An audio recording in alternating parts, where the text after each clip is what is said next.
E-glass, and S-glass. Okay, so now we're going to change over and talk about adhesives. These are all matrix materials. It's the recipe. The matrix material is you have your resins, you have your fiberglass, you have adhesives. And the adhesives, we used adhesive when we glued that honeycomb down into the honeycomb board when we did the repair. Some people glued foam. Okay, that was an adhesive. There are film adhesives, paste adhesives, and foaming adhesives. A prepreg is a material that comes straight from the factory that has the resin in it. It's stored in a cold environment, stored in a freezer, and we pull it out. That's what a prepreg is. Okay, let's talk about the ways that you inspect. We did the coin test, where we all took coins, we tapped on our pieces of honeycomb that were damaged. What that tells you is that if something is delaminated. Now, delamination happens when we damage it. So if you poke a hole in it, you put a dent in it, it delaminates the fibers of the fiberglass from themselves, or whatever the material is. It could be Kevlar, it could be carbon fiber.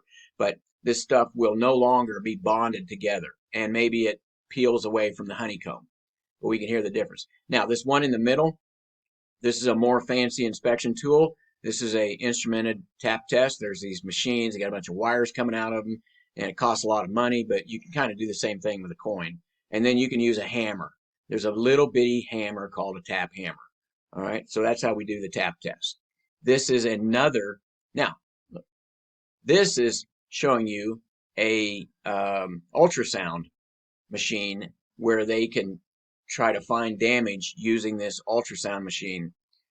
The thing with the tap test, and this is important, you need to know this, the tap test can tell you that there's damage, but you have no idea the amount of damage or how it is damaged. The coin test says, hey, you got a bad one here. That's all.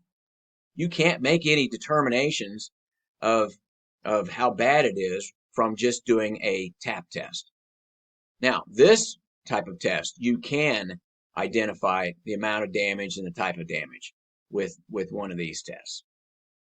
Okay, we're going to move on to an autoclave. You need to know what an autoclave is. This is an oven, and here's a picture. This comes straight out of our textbook. So when you do something like vacuum bag a part, or we could even do it on the ones we did. When you're getting ready to cure, you put it in the oven, and this oven also pulls a vacuum. It pulls all the air out of it. It heats it, and what it does is it helps facilitate a chemical reaction for your resins to cure. That's an autoclave. So you need to know what an autoclave is. This is vacuum bagging here. There was two different types of repairs that we looked at. When we do like a honeycomb repair, you guys did something probably closer to this bottom one, and we really didn't try to grind our layers were so thin, we didn't try to grind a bevel on here. But this is got a beveled one, and then this one here, well, they're not really showing us. There was a stepped and a beveled or angled grind for that. Here we've got a picture of a vacuum bag layup. You guys all got to see this in the lab. And what that does is pulls all the air out and makes sure that we got a really, really good bond on our fiberglass. Okay, vacuum bagging. There's a couple things that you do need to know about vacuum bagging. Here they're showing the top.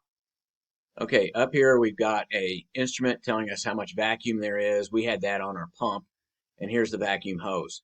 You had a release layer, and what that was is it was plastic. It was non-stick plastic, so we don't want our work to stick to the plastic.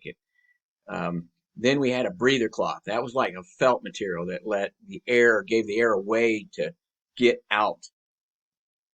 Then after that, they've got a heat blanket. Sometimes people will put heat, and they'll put measuring devices, thermocouples in here. Then below that, they've got what's called the breather cloth. Let me see. You had a heat blanket We had a breather cloth there, and we had another breather cloth on this one. They put a thermocouple here. That's a temperature measuring device. And then, I don't know what, they didn't really tell us this layer here. This bottom layer is what we call peel ply, or the other term that you do need to know is they call it a bleeder cloth. Bleeder. Okay, so if you have excess resin, it will bleed through this cloth, but the cloth won't stick to it. Okay, so the two types of material we have is over here on the top. We have a breather material. We also have a bleed. Let me back up. In this blue box, these guys, the breather material, the release plastics, and the release agents, those are all different types of stuff. So release agent is something like the wax that we used. We did that wingtip. We did a cast of a wingtip, and we used wax so that we could make a mold, but the mold would pop off the piece we were trying to repair. We also have release agents where we use plastic. If you notice, I had plastic out there where we were working. We laid our paintbrushes and work on the plastic because the fiberglass won't stick to the plastic. And then there was the breather material, and that was the felt that you saw. Those are all different types of materials that we use in vacuum bagging. We had the peel ply and the bleeder layers, and we messed with peel ply a little bit, but we use that in the vacuum bagging. Peel ply, we put it on when we get done. The outer layer of resin, we put it on there, and then we can come back the next day, peel it off, and we can make our sanding very easy. It also gives us a good place to bond to if we have to bond another piece to it. That's called a bleeder layer or peel ply. So that is most of what you need to know. Study your old quiz questions, and the quiz is all multiple choice. There's no essay on there, but if you can answer the essay questions, you'll be good for that.